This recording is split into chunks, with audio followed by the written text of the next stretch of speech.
দিনাজপুরের গৌড়ে শহীদ ময়দানে অনুষ্ঠিত হয় দেশের সবচেয়ে বড় ঈদ জামাত, যেখানে অংশ নেন কয়েক লাখ মুসল্লি। ঈদ জামাতের আরো খবর জানাতে গৌড়ে শহীদ ময়দান থেকে আমাদের সঙ্গে যোগ দিচ্ছেন এই মুহূর্তে সহকর্মী ASM আলমগীর। আলমগীর, এই ঐতিহ্যবাহী গৌড়ে শহীদ ময়দানে এখন পর্যন্ত সবশেষ কি অবস্থা দেখতে পাচ্ছেন? প্রধান জামাত কখন অনুষ্ঠিত হবে আর কয়টি জামাত রয়েছে?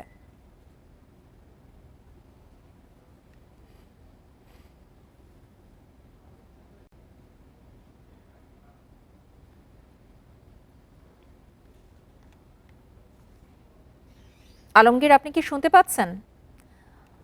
আলমগীর, গৌড়ে শহীদ ময়দানে এখন পর্যন্ত কয়টি জামাত রয়েছে সকাল থেকে, এবং প্রধান জামাত কখন অনুষ্ঠিত হবে সেই সবশেষ তথ্য জানাবেন।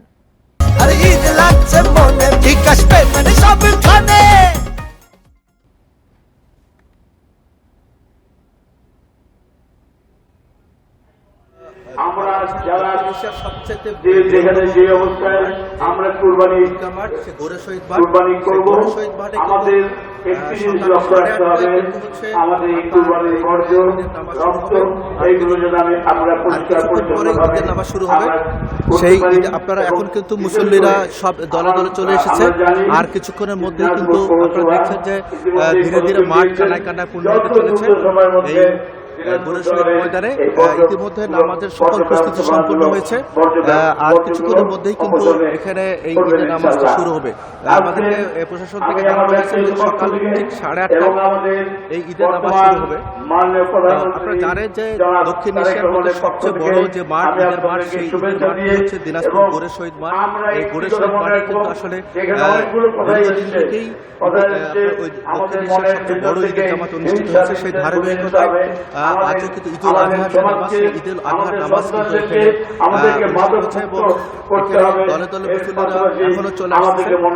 দেখতে পাচ্ছেন যে থেকে যে মুসল্লিরা এখানে শুরু করেছে। এখানে আজকে ঈদের নামাজে অংশগ্রহণ করবে দিনাজপুর সদর আসনের সংসদ সদস্য জাহাঙ্গীর আলম, জেলা প্রশাসক, পুলিশ সুপার সহ এখানে অন্যান্য মুসল্লিরা এই নামাজে অংশগ্রহণ করেছেন।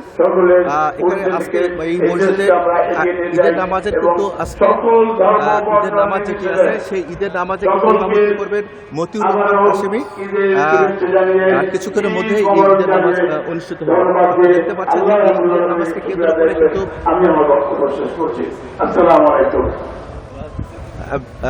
আপনার সকল ধরনের এখানে নিরাপত্তা ব্যবস্থা করা হয়েছে।